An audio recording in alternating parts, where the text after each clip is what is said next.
Bonjour les agents immobiliers. Aujourd'hui, on va parler d'une fausse croyance, que je rencontre régulièrement quand je discute avec les agences immobilières. Cette fausse croyance, c'est on ne peut pas positionner un site d'agence immobilière au-dessus des portails immobiliers dans les résultats de recherche Google. C'est faux. On va le voir juste après le jingle.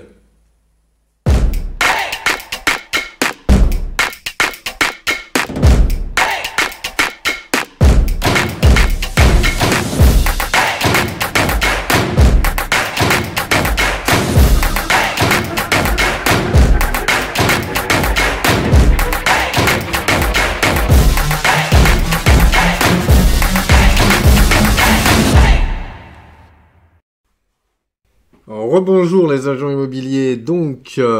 Aujourd'hui, on va parler, comme je vous le disais juste avant, d'une fausse croyance. Cette fausse croyance, c'est que bon nombre d'agences immobilières avec lesquelles je discute par téléphone ou même quand je fais des formations à ces agences me disent qu'elles ne peuvent pas se positionner au-dessus des portails immobiliers, des gros portails immobiliers dans les résultats de recherche de Google, c'est-à-dire en première page, en première, deuxième ou troisième position.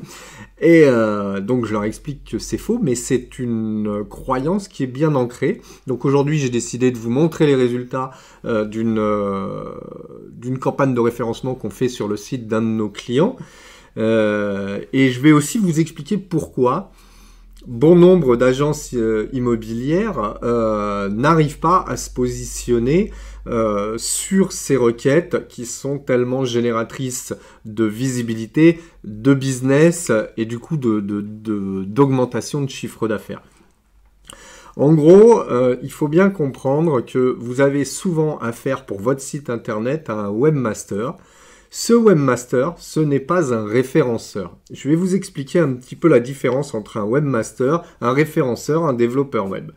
En gros, le webmaster est là pour gérer le site d'un client. Il gère en général tout le site dans sa globalité. Si on prend un petit peu un parallèle par rapport à votre métier d'agent immobilier, un webmaster, c'est comme un concierge. Un concierge, il va gérer l'intégralité d'une résidence. Par contre, dès qu'il va avoir un problème d'électricité, de plomberie ou autre, c'est pas lui qui intervient. Il va faire intervenir un plombier, un électricien, etc. En fonction du niveau de ce plombier et d'électricien, la panne sera résolue plus ou moins proprement, de façon plus ou moins pérenne, etc. Et bien c'est exactement la même chose lorsque vous avez affaire à votre webmaster qui n'a pas de compétences en général dans le référencement du site, ou alors quelques connaissances, mais elles restent faibles. En gros, pour créer un site internet, on a besoin de plusieurs acteurs. On a besoin d'un webmaster qui va gérer, qui va être à peu près un peu le chef de projet du site. On a besoin d'un designer pour qu'il fasse un beau design. On a besoin d'un développeur web qui va concevoir le code. Et on a besoin d'un référenceur qui, lui, va optimiser les pages, l'architecture, de façon à ce que votre site se positionne correctement. Je suis le premier à l'avoir appris à mes dépens, puisque quand j'ai créé la société Les Clés du Midi, le portail Les Clés du Midi, à l'époque, j'avais trouvé un développeur web qui m'avait promis de me créer mon site internet et de me le référencer. Ok, je lui ai fait confiance et au final, il s'est avéré qu'il avait que de très faibles connaissances en référencement, les bases, optimiser la balise title, métadescription, keywords, etc. Ce qui ne suffit pas du tout à ce qu'un site se positionne correctement. Du coup, qu'est-ce que j'ai fait? Je me suis documenté sur le SEO, j'ai appris le SEO, je me suis passionné pour le SEO, ce qui me permet aujourd'hui de pouvoir intégrer le SEO en tant qu'ADN de l'entreprise, parce que c'est comme une passion pour moi, le référencement. Et ça nous permet de pouvoir, comme aujourd'hui, vous montrer l'interface d'un client. Alors, bien évidemment, j'ai caché l'identité ici du client et je vais cacher les mots-clés concernant sa ville, mais je vais vous laisser quand même voir ce qui est intéressant de voir. Alors, Pour explication, cette interface, on voit qu'on est, on est calibré entre le 24 mars 2020 et le 24 avril 2020. Donc c'est une vidéo que je fais au moment du confinement. Donc en termes de visite, on a divisé par 2 suite au confinement et au volume de recherche des agences, enfin des particuliers sur le web. Mais on voit qu'on est en train on est sur une courbe croissante, enfin une moyenne croissante. Donc chaque semaine, on reprend entre 5 et 10% de visiteurs en plus, là depuis 2-3 semaines. Et voilà, donc sur ce site, on voit qu'il y a 50% qui viennent de visiteurs qui viennent via les ordinateurs, 50% qui viennent via les tablettes. Ça, c'est typique du confinement. Avant le confinement, on avait 60% ici, 30% ici et 10% ici. Et depuis qu'on est en confinement, le volume des tablettes a augmenté considérablement. Voilà, donc pour le volume de visiteurs, donc ce qu'il faut bien se dire, c'est que normalement on est aux alentours on est entre 150 et 200 visiteurs par jour sur ce site. Bon, on a divisé par 2 dû au confinement, mais c'est pas grave, c'est pas cette statistique-là qui est intéressante. Ce qui est intéressant, c'est tous les mots-clés que vous voyez, sur lequel on positionne le client. Donc, je vous ai laissé apparaître, puisque j'ai caché toute la partie ici, qui est la partie où il y a la ville, enfin les villes sur lesquelles le client se positionne.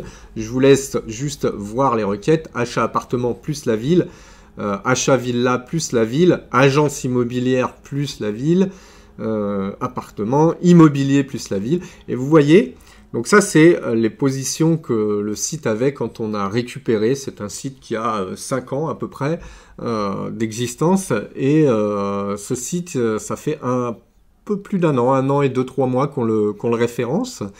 Et voilà la progression qu'on a eue sur ce site. Donc toutes les positions actuelles. Donc ça, c'était les positions de ce matin ou d'hier. Je ne sais plus si on l'actualise. Oui, non, si, pardon. C'est les positions de ce matin. Ce sont les positions de ce matin. Donc, ici, vous avez l'évolution depuis le début, depuis le moment où on a pris en compte le client. Et vous voyez, plus je descends, que les positions monte systématiquement. Je ne vais pas aller plus bas parce qu'il y a d'autres données qui vont être un peu problématiques pour l'anonymat de mon client. Mais vous voyez, sur l'intégralité des mots-clés, on a monté le site de plus de 1140 positions. C'est énorme. Alors, aujourd'hui, on voit que tout ça, toutes ces requêtes, la première, deuxième et troisième, on peut considérer qu'on est au-dessus des portails. Surtout quand on est numéro 1. Mais vous voyez là, numéro 1 sur les 2 villes sur lesquelles il essaye de se positionner avec immobilier plus le nom de sa ville. C'est les requêtes les plus concurrentielles, les plus difficiles. On est 2 fois numéro 1. Donc on est au-dessus des gros portails. Les gros portails type Se Loger, Logikimo et compagnie. Donc si évidemment c'est possible de se positionner dessus, tout ce qui est numéro 2, numéro 3, et numéro 4, d'ici 6 mois, pratiquement tout sera en numéro 1. Si tout se passe bien et qu'il n'y a pas de changement d'algorithme majeur de par Google, ce qui se passera s'il y a un changement majeur, c'est que le site risque de descendre de quelques positions. Ce sera au travail du référenceur, donc au travail de l'équipe, de chercher les modifications qui ont été apportées à l'algorithme de Google pour faire remonter le site en top position. Voilà. Donc, vous voyez, hein, on a là, on est sur maison à vendre plus le nom de la ville. On n'était même pas dans le top 100 des résultats. Donc là, aujourd'hui, on est numéro 3 en moins d'1 an. Enfin, en 1 an et 1 ou 2 mois, 2-3 mois. Donc, c'est vraiment une belle progression. Donc, oui, sortez-vous de la tête que ce n'est pas possible d'être numéro 1 devant les gros portails. Vous pouvez. Par contre, il faut absolument mettre en place les bonnes pratiques sur vos sites internet. D'ailleurs, je vais vous faire une prochaine vidéo sur les éléments impératifs à avoir sur son site internet pour qu'il se positionne en première page Google. Voilà, je vous invite à vous abonner à la page Sowic, S-O-W-I-I-C, avec 2 I, sur Facebook, ainsi qu'à la chaîne YouTube pour ne louper aucune de mes vidéos, aucun de mes conseils. Laissez-moi vos commentaires, vos questions sous cette vidéo, j'y répondrai avec plaisir. Je vous souhaite une bonne journée.